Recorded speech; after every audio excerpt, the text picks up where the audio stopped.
یہ بات تو بالکل سامنے کی ہے، اسے بار بار آپ سنتے رہے ہوں گے اور خود بھی سوچیں تو بڑے سامنے کی چیز ہے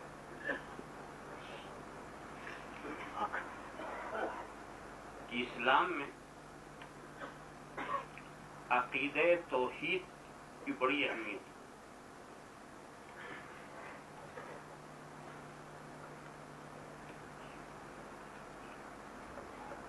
اور بڑا بنیادی عقیدہ۔ اب سوال یہ ہے کہ یہ پتہ لگانا کہ نہیں ہے کوئی معبود اللہ کے سوا، اس کا ہمارے پاس ذریعہ کیا؟ اس لیے یہ نفی کی گواہی جو ہے یہ بڑی شدید ہوتی ہے۔ ابھی دیکھیے، اگر میں یہ کہوں کہ ہمارے سینٹر کے چیئرمین صاحب اس محفل میں موجود ہیں، حالانکہ سب جانتے ہیں کہ وہ پاکستان کے ہوئے ہیں، آنا کسی کو معلوم ہے کسی کو نہیں معلوم، مگر موجود کہنے کے لیے میرے لیے آسانی کتنی کہ میں نے انہیں دیکھا گواہی دے دی، اور اگر یہ کہنا ہو کہ نہیں ہے تو ہاں کے لیے بہت آسان، مگر نہیں کہنے کے لیے ہمیں پورے مجمع کو دیکھنا پڑے گا۔ ہو سکتا ادھر بیٹھے ہو سکتا ہو جگہ نہیں ملی ہے باہر ہی ہو سکتا کسی گوشے میں ہو، تو جب تک ہر گوشے کو دیکھ نہ لے اور ہر صورت کو پہچان نہ لے اس وقت تک ہم نہیں بول سکتے۔ نہیں بولنے کے لیے ضروری ہے کہ اس محفل کا کوئی گوشہ ہماری نظر سے چھپا نہ ہو۔ جس محفل میں نہیں کی ہم شہادت دے رہے ہیں اس محفل کا کوئی گوشہ ہم سے چھپا نہ ہو سکتا ہے کہیں وہ ہوں، ہے ضروری کہ نہیں؟ تو دوستو، جب کوئی یہ گواہی دے رہا ہے اشہد ان لا الہ الا اللہ، میں گواہی دیتا ہوں کہ نہیں ہے کوئی معبود اللہ کے سوا، نہ زمین میں نہ آسمان میں نہ عرش پر نہ فرش پر نہ مشرق میں نہ مغرب میں نہ شمال میں نہ جنوب میں، کہیں کائنات کے کسی حصے میں اللہ کے سوا کوئی معبود نہیں ہے۔ یہ گواہی وہی دے سکتا ہے جو کائنات کے ہر گوشے کو دیکھتا ہو، کائنات کے ہر گوشے کو دیکھتا ہو، کائنات کے ذرے ذرے کو دیکھتا ہو۔ اندھے کی گواہی کون سنے گا؟ اللہم صلی علی سیدنا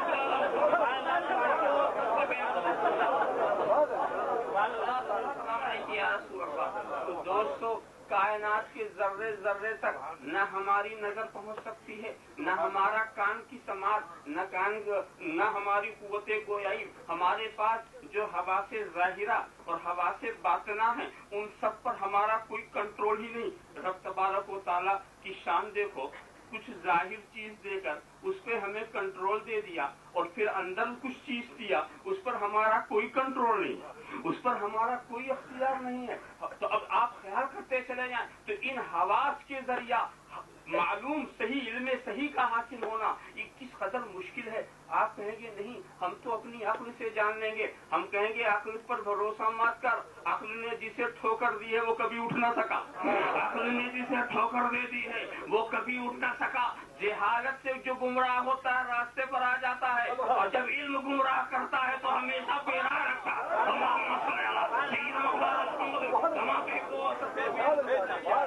عقل پر بھروسہ مت کر، اسی عقل پر بھروسہ کیا ابلیس نے تو مردود ہو گیا، اسی عقل پر بھروسہ کر کے افلاطون ملحد ہو گیا، جالینوس مرتد ہو گیا، اور یہ سارے عقلا ہیں یہ بھی عقل ہی کا دعویٰ کرتے رہے ہیں، مگر عقل نے ان کو راستہ نہیں دکھایا، عقل نے ان کو راستہ نہیں دکھایا۔ عقل بھی اسی وقت راستہ دکھاتی ہے جب مصطفیٰ کے دامن کے سائے میں ہے۔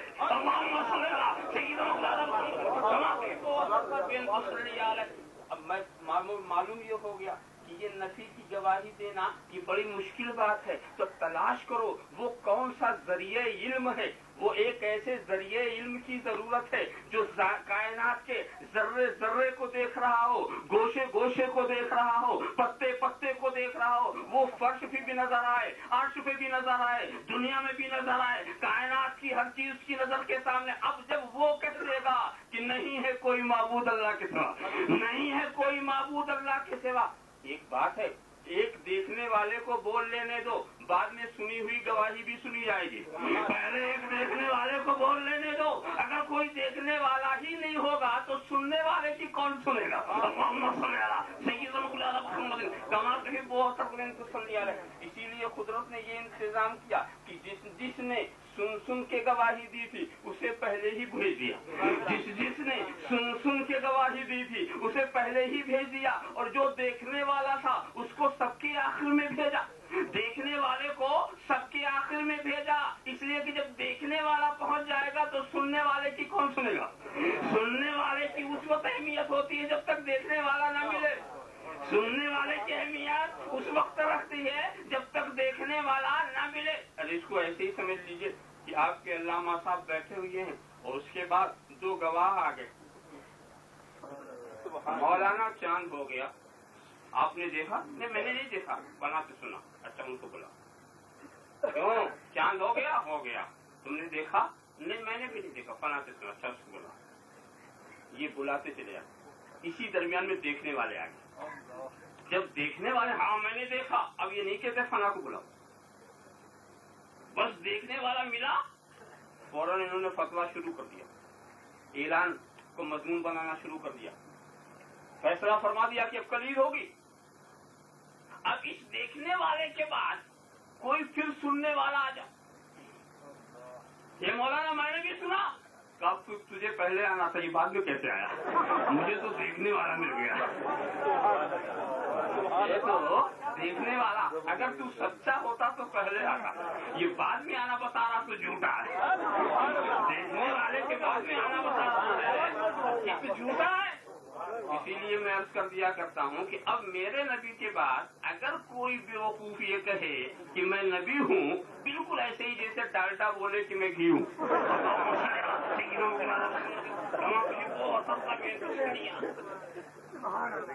جب یہ بات سمجھ میں آ گئی تو معلوم ہوا کہ ایک دیکھنے والا جو سب کچھ دیکھ کر گواہی دے، اس کی دیکھی ہوئی گئی، جس نے خدا کو دیکھا ہو، چشمے سر سے دیکھا ہو، اور واقعی وہ ایسا دیکھنے والا تھا کہ اول ما خلق اللہ نوری، سب سے پہلی مخلوق میرا نور۔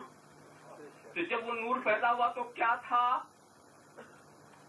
جب وہ نور پیدا ہوا تو کیا تھا؟